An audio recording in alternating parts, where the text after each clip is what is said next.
Sebagai bangsa Indonesia, kita pertanggal 17 Agustus pasti merayakan Hari Kemerdekaan Indonesia. Tak terkecuali dalam ibadah minggu lalu, Gereja Imamat Rajani mengawali dengan lagu puji-pujian bertemakan kemerdekaan dengan sangat hikmat dilantunkan oleh ratusan jamaat.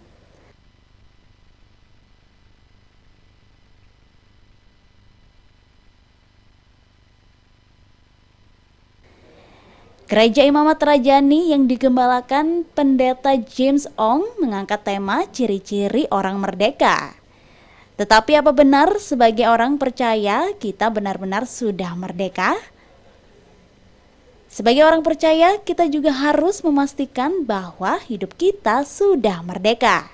Di mana seseorang yang sudah dimerdekakan, ciri pertama pasti dia memiliki hati yang baru, yakni hatinya bertobat. Sedangkan ciri orang yang hatinya sudah bertobat, pasti dia mau mengakui kesalahannya.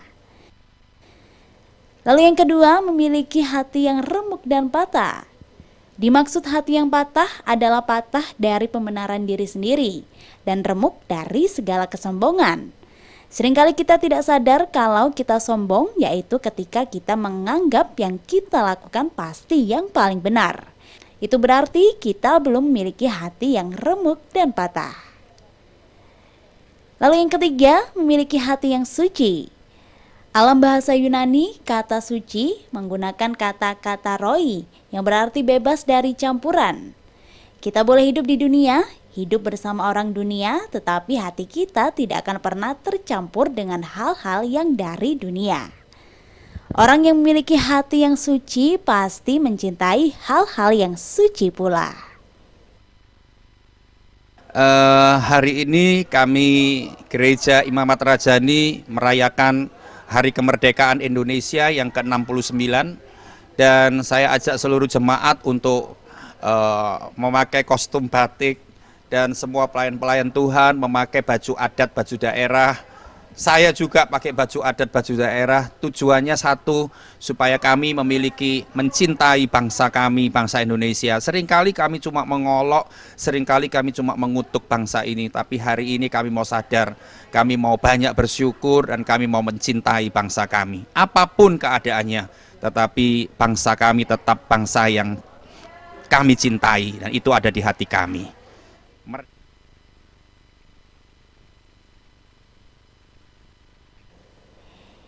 Ibadah Gereja Imamat Rajani ditutup dengan perform dari adik-adik sekolah minggu.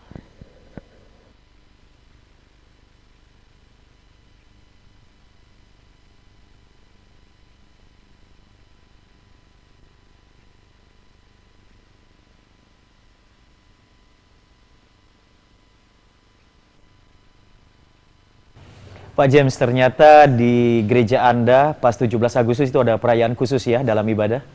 Ya, memang kami merayakan dalam beberapa tahun ini, memang kami merayakan. Memperingati. Kok pas tahun ini itu pas hari Minggu. Pas hari Minggu ya? Gitu.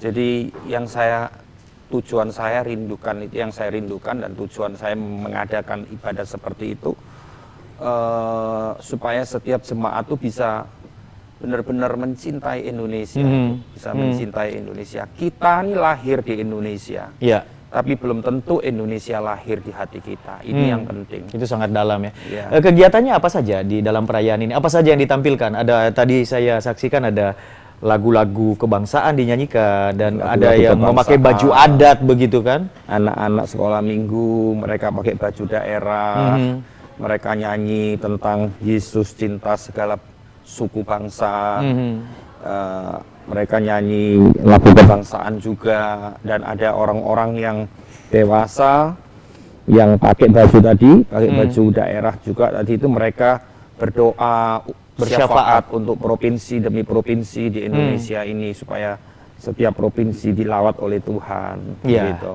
Dan tentu saja firman yang Pak James sampaikan berkenaan dengan kemerdekaan begitu ya. Itu sudah pasti ya. Pasti. Iya. Dan satu ada kue-kue. Oh, Kue-kue itu kami tidak pakai kue-kue sembarangan. kuenya? Kue-kue yang asli Indonesia. Oh, Gitu ya, jadi pasti enak banget itu ya. Kue-kue yang asli Indonesia yang bukan dari barat, bukan seperti roti-roti itu kan sudah dari barat. Ya. Tradisional Tapi Indonesia. tradisional Indonesia yang asli, benar-benar. Kapan diadakan lagi Pak? Nanti tahun depan lagi? Saya Wah. akan datang. Ya, pemirsa SBO TV, selamat berjumpa kembali di Bincang Santai Solusi Rohani, sebuah program yang memang dihadirkan untuk mendampingi kita semua di dalam menghadapi pergumulan hidup sehari-hari. Karena di dalam program ini diperbincangkan solusi-solusi praktis bagaimana kita menghandle pergumulan hidup yang terjadi. Dan hari ini saya Walden hadir kembali dengan narasumber Bapak Pendeta James Ong. Kami akan memperbincangkan satu topik, yaitu bagaimana kita berbuah di dalam Kristus. Ya, Pak James, berbuah, apel, ini kan sampai dia menjadi apel yang ranum, yang enak untuk dinikmati, itu kan melalui sebuah proses. Dan pasti akan sangat menyenangkan. Di dalam Alkitab, banyak sekali kita mendengar atau membaca kaitan bagaimana orang Kristen itu harus berbuah. Sebenarnya mengapa orang Kristen itu dikatakan harus berbuah? Ya karena memang itu kerinduan hati Yesus. Jadi Yesus datang ke dunia ini bukan cuma kasih surga untuk kita, Iya. bukan cuma untuk kasih keselamatan, tapi dia datang juga, kalau kita seperti lihat di dalam Injil Lukas, dia pergi ke sebuah pohon dan dia dicari buah, Ara ya, kalau tidak salah. pohon ara, dan dia cari buah di sana. Sama seperti kita ini yang sudah ditanam di dalam Tuhan, dan kita ini yang sudah dibebaskan. 2 minggu lalu kita berbicara soal itu, dan sekarang mana hasilnya, gitu Iya. kan? Ya, Mana buahnya? Untuk keselamatan itu untuk nanti kalau kita mati. Ya, selama kita hidup di dunia ini, apa tugas kita? Kita harus menghasilkan buah, Iya. ya kan? Walden tahu kan buah seperti buah apel ini, Iya. ya toh? Pohon apel menghasilkan buah apel. Buahnya ini kan bisa dinikmati Betul. oleh siapa saja, ya. Sama, ya seperti kita ini sudah diselamatkan, dibebaskan, hidup kita ini harus bisa dinikmati oleh orang lain, dinikmati dampaknya. Iya. Ya seperti itu. Berarti dikatakan berbuah itu adalah bagaimana hidup kita ini bisa menjadi berkat, itu bahasa sederhananya ya, menjadi berkat bagi orang lain. Kan mestinya setelah kita ada di dalam Tuhan, kekasih Tuhan, pemirsa dan juga Pak James, menurut saya kita mestinya otomatis ya. Apakah seperti itu? Nggak bisa otomatis. Nggak bisa otomatis Nggak berbuah? ada semua yang instan yang otomatis. Semua itu berjalan menurut proses. Iya. Semua itu ada prosesnya. Ya. Sekarang saya cuma mau tanya, kenapa banyak orang Kristen yang tidak berbuah? Padahal Tuhan selalu mencari buah pada kita. Ya, ketika kita dipanggil pulang oleh Tuhan nantinya, Tuhan tanya, apa hasil yang sudah engkau kerjakan dan engkau hasilkan selama kamu hidup di dunia? Ya toh? Ya kan? Tapi kenapa banyak orang Kristen yang seolah-olah hidupnya begitu-begitu saja, nggak menghasilkan sesuatu? Tidak menghasilkan buah, tidak berdampak baik, justru sebaliknya menjadi batu sandungan kan seringkali yang terjadi seperti itu, kebalikan dari apa yang menjadi kehendak Tuhan. Sepertinya begitu ya Pak James ya. Ya, apa sebabnya? Kamu pernah mikir nggak seperti itu? Nah, itu yang sedang saya pikirkan dan kemudian nanti akan kita perbincangkan lebih lanjut. Tetapi Pak James, berbicara tentang orang Kristen berbuah, kadang-kadang kan ada orang yang berpikir, ya itu kan pendeta saja, saya bukan pelayan. Apakah berbuah ini panggilan bagi setiap orang percaya? Iya. Tidak ada tertulis di Alkitab bahwa yang harus berbuah itu hanya hamba Tuhan, pendeta, yang full time, melayani Tuhan, nggak ada. Iya. Setiap kita yang sudah diselamatkan di dalam Kristus, Ya. kita semua harus menghasilkan buah. Oke. Ya. Iya, baik, kita lanjutkan di segmen berikut. Dan pemirsa, bagaimana hubungan Anda dengan tetangga Anda, bagaimana relasi Anda dengan rekan sekerja di kantor, bagaimana mereka memandang Anda, apakah ada buah yang baik yang mereka bisa petik dari kehidupan Anda yang adalah anak Tuhan. Pagi hari ini Bincang Santai Solusi Rohani akan menelusuri bagaimana kita bisa berbuah di dalam Tuhan. Jangan kemana-mana, nantikan sesaat lagi perbincangannya.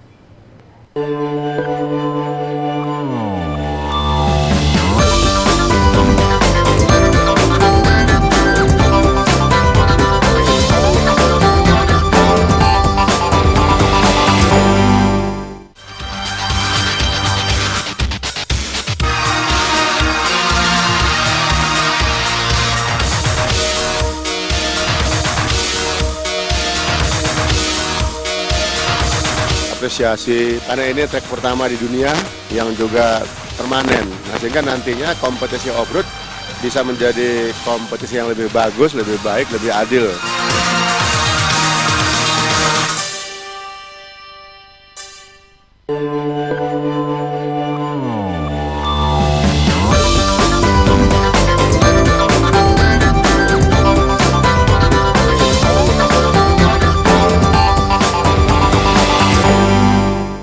Puji Tuhan pemirsa SBO TV, saya Walden masih terus menemani Anda dan Anda masih di Bincang Santai Solusi Rohani.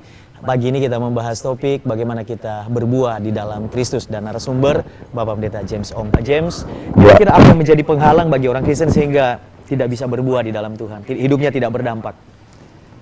Kamu tahu pohon apel bisa Iya. menghasilkan buah ketika dia pertama harus ditanam dulu. Ditanam dulu Tanam dulu. di satu lokasi ya, Satu lokasi. satu tempat. Bayangkan kita harus berbuah, tetapi kita tidak pernah mau ditanam di sebuah tempat, di mana tempat itu berbicara tentang sebuah ladang, Sebuah kebun ya. Aha. ya. Banyak orang Kristen secara rohani begini, dan dia tidak mau ditanam di satu tempat. Ini Ya. berbicara tentang gereja lokal begitu? Iya. Jadi sebelum kita ngomong buah, awal pertama ketika kita terima Yesus, ketika kita bertobat, menerima keselamatan, kita harus langsung mau tertanam di sebuah gereja lokal. Itu dulu Ya, yang itu dulu dilakukan ya. Ya. Dan di situ kita dirawat di situ secara rohani. Di situ kita dibesarkan secara rohani. Kita diberi makan secara rohani. Kita dididik di sana, kita dilatih di sana. Lah, Ya. ternyata banyak orang Kristen menghindari itu. Dia mau cuman nggak mau tertanam, nggak mau ditanam, Tapi cuman dia mau, ingin berbuah. mau mencelok aja kalau orang Jawa bilang. Jalan-jalan. Ya toh? Minggu ini mencelok di sana, di sini, minggu depan mencelok di sana.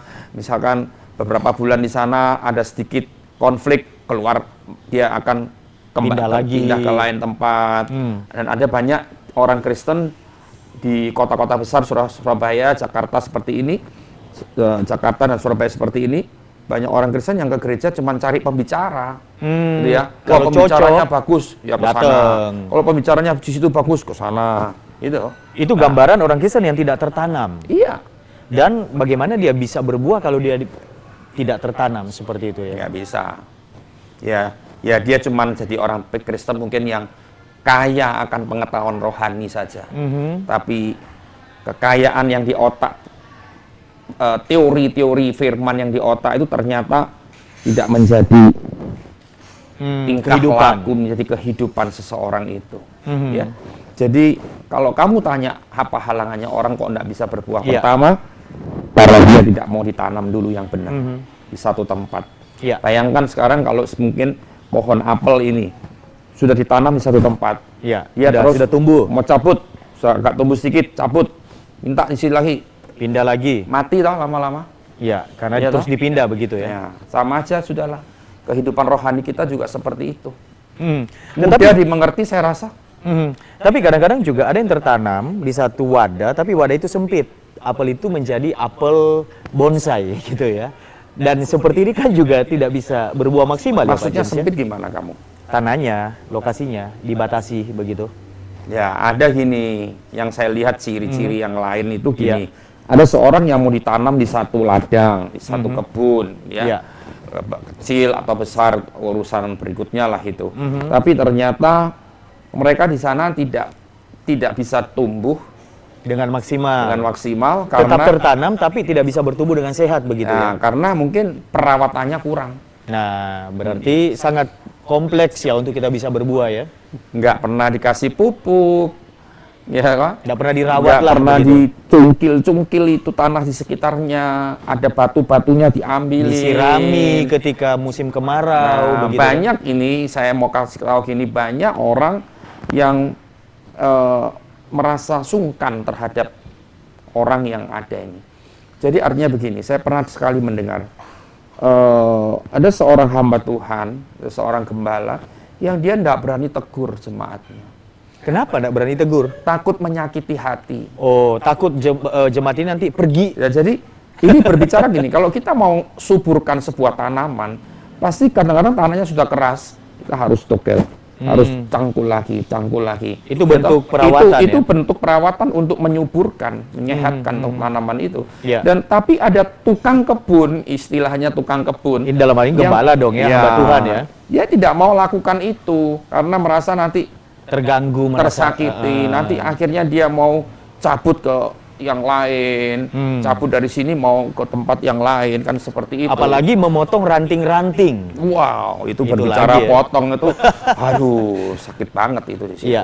Ya. Itu sangat berkaitan ya. Dan sebenarnya belajar dari tumbuhan, bagaimana kita bisa berbuah di dalam Tuhan itu simple ya Pak ya. Simple, Prinsipnya itu sama dengan prinsipnya sederhana. sederhana sama dengan sebuah Artinya gini, pohon. kita nih seperti sebuah pohon yang mau ditanam, kita mau diairi di sana, dipupuki, dipotong ranting-ranting yang sudah kering, yang oke lah, kita nyerah aja sudah, nyerah aja. Tukang kebun pasti mau tumbuhan ini sehat, Ya. tukang kebun pasti mau segera hasilkan buah, dan Betul. buah bisa langsung jadi duit itu, dijual Betul. bisa jadi uang. Betul. Dan nggak ada tukang kebun yang mau halangi pertumbuhan sebuah pohon. nggak Kalau ada. bisa secepatnya. Secepatnya. Oke, iya, dan kalau kita kembali ke Alkitab, bagaimana Tuhan Yesus memandang pengikutnya, anak-anak Tuhan yang berbuah dan yang tidak berbuah, Pak James? Ya, kalau kita lihat di kasus pohon ara yang tidak berbuah, ya Tuhan bilang gini, kamu sudah 3 tahun aku tunggu buahmu, Tuhan bilang. Tetapi ternyata 3 tahun ini tidak ada hasilnya, ya toh? Iya, Walden, iya, coba kita camkan sedikit. iya. Pohon ara di Israel, orang yang tanam pohon ara itu tidak pernah akan minta buah di tahun pertama, kedua, dan ketiga. Karena tidak akan Karena menghasilkan gini, buah ya tahun itu. Pohon ara selalu 3 tahun pertama itu selalu ini masa perawatan. Oke, Semua orang tidak akan menunggu buah 3 menuntut tahun pertama. buah. Oke, kita tahan dulu. Sesaat lagi di segmen berikut, dan pemirsa jangan kemana-mana. Makin seru perbincangan kita. Saya percaya kita semua menghendaki kehidupan yang berbuah, menjadi berkat dan menyenangkan hati Tuhan. Di segmen berikut saya akan kupas lebih dalam. Jangan kemana-mana.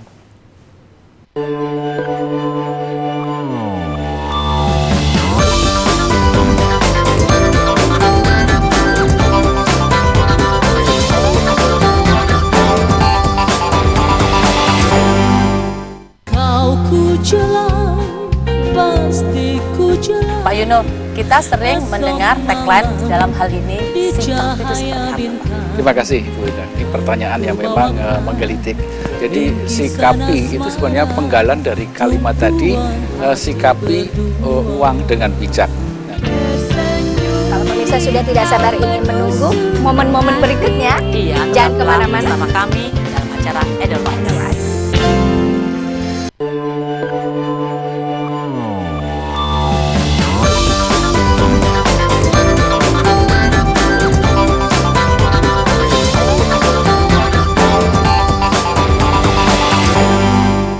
Iya, pemirsa SBO TV yang mungkin baru saja bergabung, Anda di Bincang Santai Solusi Rohani bersama saya Walden.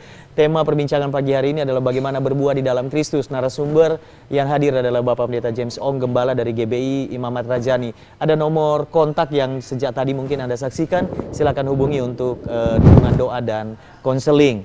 Dan Pak James berbicara tentang pohon ara tadi ya, ternyata di 3 tahun pertama, memang dia tidak Jadi gini, berbuah ya, memang semua orang yang seperti itu. tanam pohon ara, dia tidak pernah akan menanti buah di 3 tahun pertama.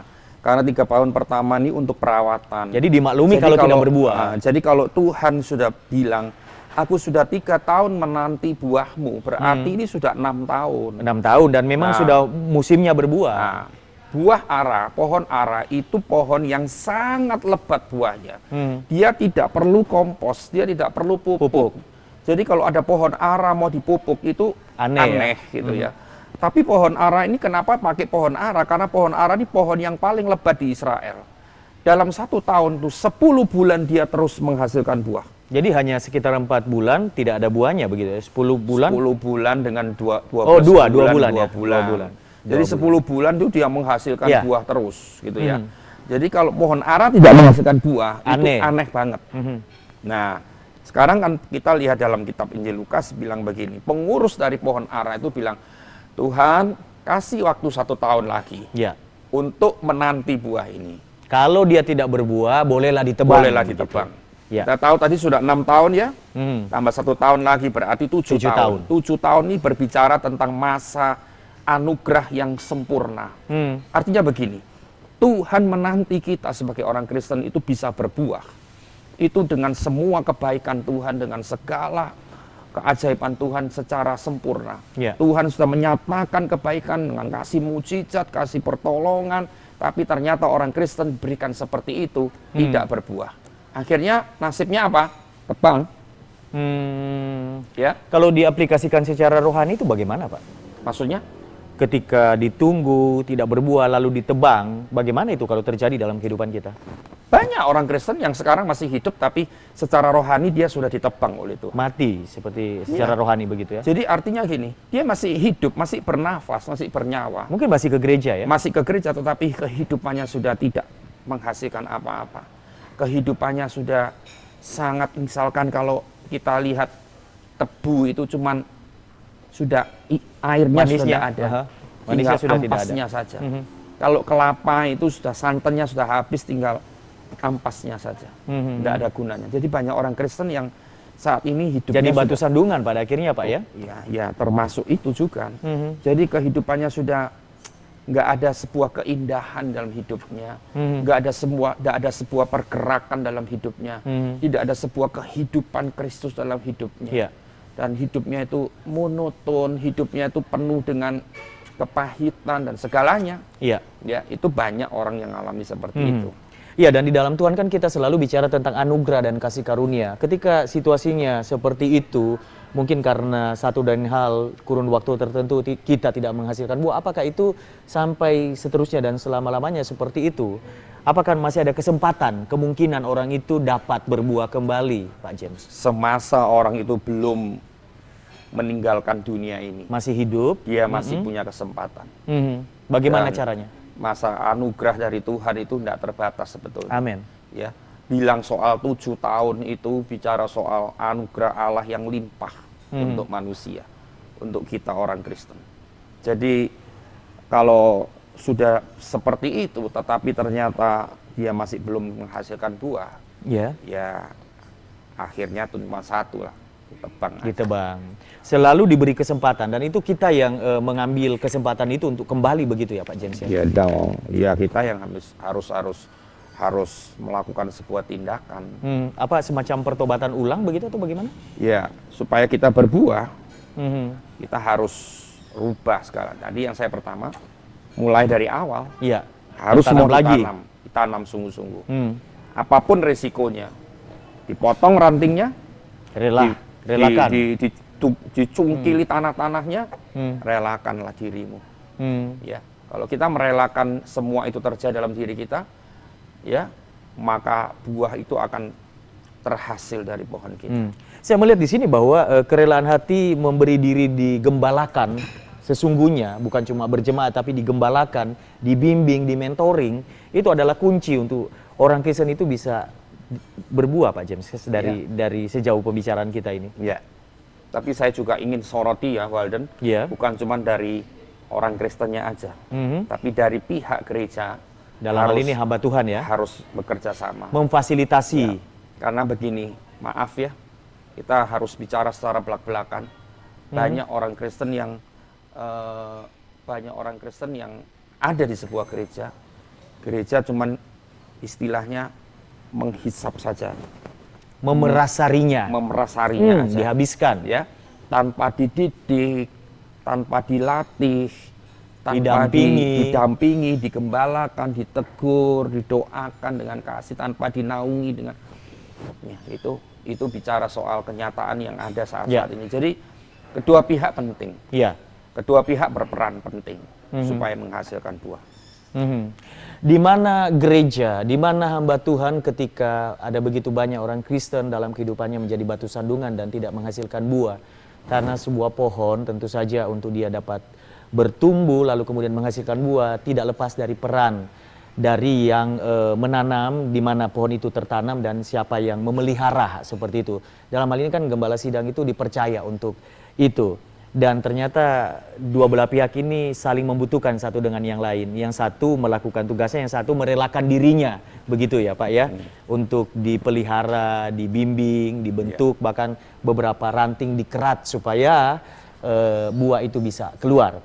Jangan kemana-mana pemirsa, Bincang Santai Solusi Rohani masih akan kembali sesaat lagi.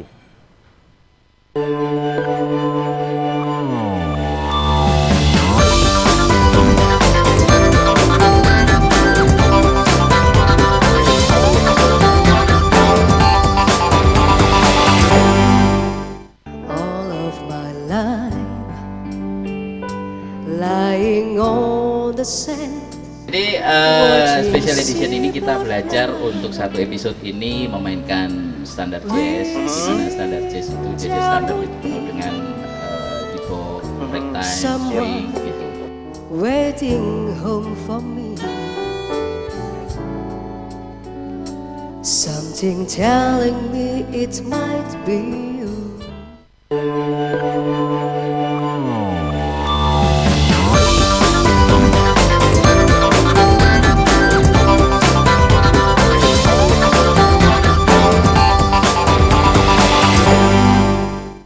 Puji Tuhan pemirsa SBO TV, saya Walden masih terus menemani Anda dan kita masih di Bincang Santai Solusi Rohani. Pertemuan pagi ini membahas topik bagaimana kita bisa berbuah di dalam Kristus. Karena yang tidak berbuah, diibaratkan pohon, akan ditebang, dimusnahkan. Dan kita ada di segmen terakhir Pak James. Jenis-jenis buah secara nyata, real, itu seperti apa sih yang bisa kita lihat, yang keluar dari kehidupan orang Kristen yang berbuah? Yang paling nyata, yang paling bisa terlihat dan paling bisa dinikmati adalah buah-buah perbuatan baik dari seseorang yang sudah ditanam, Bertumbuh, berakar, bertumbuh, hasilkan buah. Buah-buah itu dirasakan oleh sekelilingnya. Dari perkataannya, Buah sikap hidupnya kasihnya, begitu ya. Ya, misalkan dia punya sukacita, sukacitanya itu bisa dirasakan oleh sesamanya. Ya. Dia menghasilkan perbuatan-perbuatan baik itu bisa dirasakan oleh sekitarnya. Ya. Perkataannya manis, Ya, begitu kan? Jangan cuma manis, tapi manisnya sampai di hati. Jangan cuma perkataannya aja yang manis, Walden. Oh begitu ya. Ya. Nah, buah apa aja yang buah pokoknya yang bisa dinikmati itu. Ya, kalau kita lihat di Galatia 5 itu ada buah roh. Ya, itu salah satu ya. Ya, itu buah roh itu 9, itu bukan 9 macam, tapi itu satu punya Rasa 9, katakanlah seperti itu ya, ya. seperti itu. Dan itu semua dikatakan dalam kitab Galatia tidak ada hukum yang menentang. Hukum apapun di dunia tidak ada yang menentang tentang kasih. Sukacita, Tidak ada damai yang menentang sejahtera, tentang kebaikan. Semua orang butuh kasih, semua orang butuh kebaikan. kesabaran. Sukacita, damai sejahtera itu semua orang suka di dunia ini walaupun mereka tidak kenal Yesus. Ya, itu yang harus dihasilkan melalui hidup kita. Ya. Kalau dulu hidup kita ini pelit, nggak peduli sama orang, kita ini cuek sama orang, ada orang susah pun kita nggak peduli, yang penting kita senang. Ya, sekarang kita menghasilkan buah, kita bisa peduli dengan orang yang susah, ya kan? Itu semua buah-buah. Ya, itulah yang kita harus hasilkan. Perbuatan baik yang dinikmati oleh orang di sekitar kita. Dan bukan hanya orang tertentu, teman seiman, tetapi semua orang. Semua orang yang ada di sekitar kita. Di lingkungan kita, tetangga kita mungkin, komunitas kita, siapa saja begitu Pak ya? Ya. Oke, ada semacam kesimpulan Pak sebelum kita akan tutup dengan doa. Ya, kesimpulannya cuma satu kan. Jangan sampai waktu itu habis, masa anugerah itu habis, dan kita akhirnya harus ditentang. Cuman itu aja. Jadi mari kita berpikir sebelum masa anugerah ini ditutup, karena semua ada waktunya ya. Iya. Kita tahu semua ada waktunya. Kalau masa anugerah itu sudah selesai bagi kita, nggak ada lagi kesempatan. Tragis hidup kita harus mengalami penebangan. Dimusnahkan kan istilahnya seperti itu. Jadi sebelum itu terjadi, mari kita sekarang jadilah orang Kristen yang percaya Yesus, yang bisa berbuah lebat bagi Tuhan dan bagi sesama kita. Oke. Baik, kita akan berdoa bersama-sama. Pak James silakan. Bapak, kami serahkan diri kami masing-masing, kami serahkan kehidupan kami, pemirsa juga Tuhan. Kami rindu hidup kami tidak mandul, tetapi kami sebagai sebuah pohon yang menghasilkan buah-buah yang lebat, yang bisa dinikmati oleh Tuhan dan dinikmati oleh sesama kami. Kami berdoa di dalam nama Yesus, kami minta Tuhan biar setiap kami yang ingin rindu bisa menghasilkan buah, kami mau alami mulai proses yang pertama. Kami mau ditanam, kami mau dirawat, kami mau dipotong ranting-ranting yang kering, kami mau dicungkil semua yang tidak baik, yang menghalangi pertumbuhan pohon itu. Dan kami mau relakan diri kami, demi untuk kami bisa menghasilkan buah. Berkat-Mu dicurahkan atas setiap pemirsa SBO. Tuhan dimanapun mereka berada, apapun yang mereka lagi butuhkan, keluarga mereka, mungkin keuangan mereka yang lagi kacau, mungkin kesehatan mereka yang lagi kacau, Tuhan, Engkau datang ke dunia untuk setiap kebutuhan kami manusia. Sebab itu Tuhan, kami percaya pemulihan terjadi. Tuhan memulihkan keuangan mereka, Tuhan memulihkan keluarga mereka, Tuhan memulihkan hutang-hutang mereka, Tuhan memulihkan kesehatan mereka, dan masa depan ada bagi mereka. Terima kasih Bapa, di dalam nama Yesus kami percaya semua pemirsa SBO diberkati oleh Tuhan. Amin. Haleluya. Amin. Amin. Pak James, terima kasih sudah menjadi berkat. Tuhan memberkati Bapak. Sama-sama. Iya, dan pemirsa, buah dari sebuah pohon tidak bisa dipaksakan untuk keluar karena memang ada waktunya dia akan keluar. Tetapi selama pohon itu tertanam, lalu dirawat dengan baik dan dia berproses secara alami, maka cepat atau lambat pada waktunya buah akan keluar, dan buah yang manis tentu saja yang bisa dinikmati oleh setiap orang. Demikian juga dengan kekristenan kita. Bincang Santai Solusi Rohani akan hadir kembali di layar kaca Anda. Nantikan di topik-topik yang lebih memberkati kita semuanya. Saya Walden pamit. Tuhan Yesus memberkati.